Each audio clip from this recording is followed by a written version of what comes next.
Poland has recently proposed a law that penalizes those who hold Poland responsible for Nazi German atrocities committed during World War II. The law particularly aims at penalizing the use of the misleading expression Polish death camps. This law has led to some very strong words and sometimes accusations, in particular from Israeli leaders, with some going as far as to accuse Poland of running death camps. This has led to a diplomatic fallout between Poland and Israel, but also to great disappointment for many Poles. I'm not a supporter of the bill, as I'm a firm believer in free speech. I support thorough education over and above criminalization. However, I cannot stand by idly as my country is being slandered, held co-responsible of Nazi atrocities, the historical truth is being distorted, and Germany's role in World War II whitewashed. Firstly, there seems to be confusion as to what the bill seeks to achieve. The bill is similar to the Holocaust denial laws in many Western countries. It intends to punish those who describe the death camps as Polish and thus shift the responsibility of the crimes. Secondly, there appears to be confusion about why Poland cares so much. Many of you may wonder why the term Polish death camps is so problematic. After all, many of the camps were located in present-day Poland. However, this is geographically and historically inaccurate, and referencing them that way deflects responsibility from the perpetrators onto the Poles, who were one of the greatest victims of German Nazi atrocities. Poland at that time was under occupation and was integrated into the German Third Reich. The genocidal Generalplan Ost involved not only the annexation of Poland, but also the total destruction of Polish culture and nation. Unlike the rest of occupied Europe, in occupied Poland there was no official collaboration at either a political or economic level. Despite military defeat, the Polish government never surrendered to Nazi Germany, instead evacuating to the west, where it continued the fight. The Poles set up the largest underground resistance in all of occupied Europe. The Home Army had some 400,000 members at its peak, and small acts of resistance were widespread and commonplace. The Israeli War Crime Commission estimated that less than 0.1% of ethnic Poles collaborated. Underground courts were even set up by the Poles to prosecute traitors, informants, and collaborators. That included those who denounced Jews in hiding. The German occupation resulted in the deaths of some 6 million Poles, of which 3 million were Jews, or roughly in total 20% of Poland's pre-war population.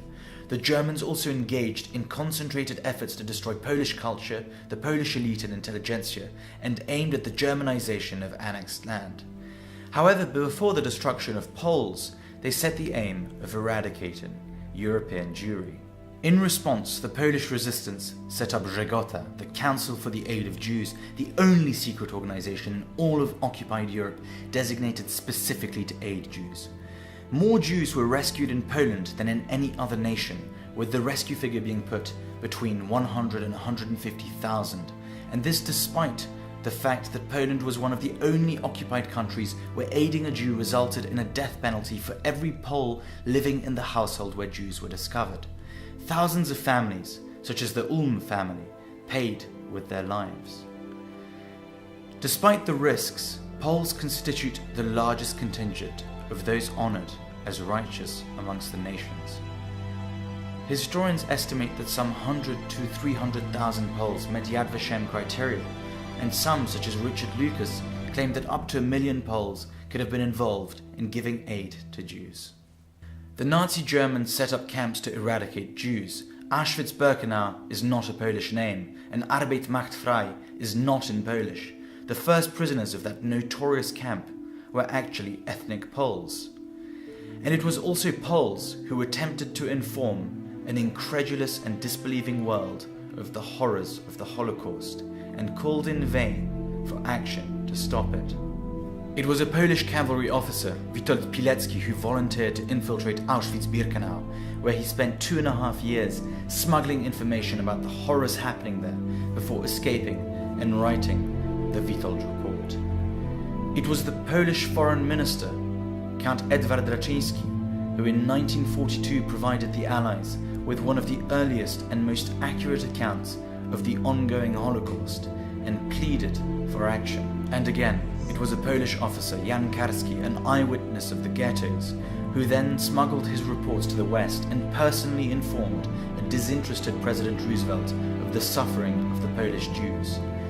And yet, despite this knowledge, the Allies did nothing, despite the desperate pleading of the Poles to stop the annihilation of European Jewry. So yes, given all of this, to call the camps Polish is scandalous, historically untrue, and deeply insulting to the memories of both Polish and Jewish victims of Nazi Germany.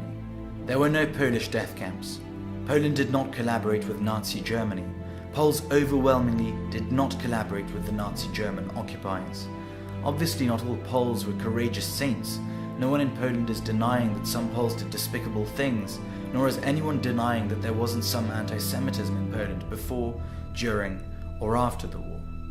However, the simple truth is that the camps were designed, created, operated, staffed, and run by Nazi Germany and their collaborators. This is a Nazi German crime, and referring to them as anything else is an affront to the victims of that murderous regime. The diplomatic spat, however, is between our leaders.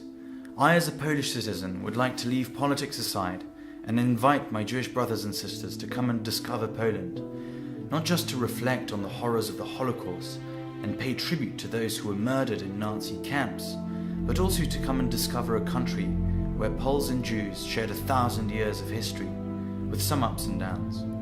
Our two nations have been inextricably linked for 1,000 years.